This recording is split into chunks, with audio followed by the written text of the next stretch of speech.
За би группийнхаа мөнгийг одоо төрүүлж зээлээр аваад дараа нь ийм зүйлүүдийг аваад өрөнд орчлоо. За миний одоо асаргааны мөнгө нэг иймэрхүү хэмжээтэй байна.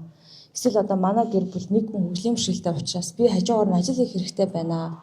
Зайнаас ажиллах боломж байна уу? Цагаар ажиллах боломж байна уу? Би нэг ийм гараараа ингэж хийдэг юм аа. Гэртээ дээл ойдөг юм аа. Хувцс хийдэг тий. Энэ бүхнийгээ зарж борлуулад нэг ийм ашигын тооцоо гаргаж агаад гэр бүлийнхаа амьдрал нэмэр олмоор байна гэдэг ийм олон асуулт хүсэлтүүдийг хөгжлийн бэрхшээлтэй хүмүүс эсвэл хөгжлийн бэрхшээлтэй хүнийг асарч байгаа гэр бүлийнхэн бас их хандаж ингэж бичдэг. За тэгээ эндээс бол би юу гэж одоо тэрнээс гадна маш олон хүмүүс бас өрөнд орсон байгаа. Хөгжлийн бэрхшээлтэй байна.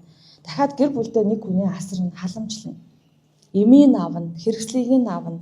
Хажуугаар нь өөрөө 100% ажил хийх үү, нөгөө хүнээ асрах уу гэдэг ийм асуудал байдаг учраас давхар одоо өрөнд орсон асуудлууд байна.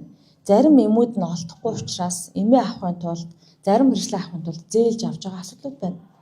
Тэгэхээр эндээс ингээ харахаар ер нь бол ингээд энэ төрийн одоо санхүүгийн үйлчилгээ, нийтийн үйлчилгээ, ер нь санхүүгийн үйлчилгээ бол иргэдэд нэгдүгээр хүртээмжтэй биш вэ? Хаана ямар боломж байгаа тухай манайхан сайн мэддэггүй юм байна.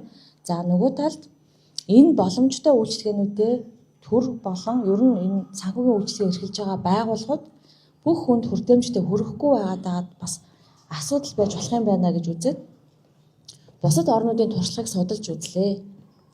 За бусад орн яадаг вэ гэхэлэр жишээлбэл Солонгос ч юм уу тий Америк, Япон зэрэг болохоор банк ч ингээ бүтээгдэхүүн гаргаад зээл гаргаж байгаа. Эсвэл ингээ янз бүрийн төрлийн сургалт үйл ажиллагаа явуулж байгаа та тэрийгэ тухайн одоо орон нутгийнхаа иргэдэд зориулаад тусгаалan ингэж одоо боловсруулаад зааж өгөөд сургаад дэмжиж явж байгаа байхгүй. Тэгэхээр нэг хэсэг хүмүүс нь банк санхүүгийн асар өндөр мэдлэгтэй, төрүүлж мэдлэгтэй байснараа төрүүлж боломжийг авдаг байхад нөгөө мэдээлэл авч чадаагүй хүмүүс нь хоцроод байгаа. Тэгээ энийг юу гэж хэлдэг вэ гэхээр хүртээмжгүй байна л гэсэн үг. Тэгш бус байна л гэсэн үг.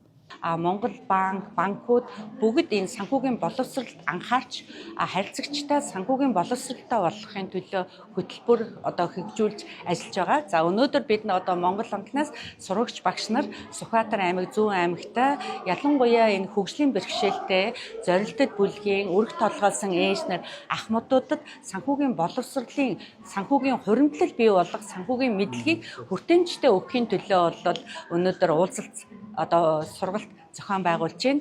За ингэснээрээ бол манай гэр бүлийн гишүүд маань хамтдаа хуримтлалтай одоо ирээдүйд болж ингээд өөрснийхөө хүсэл мөрөөдлийг биелүүлэх юм боломж байгаа.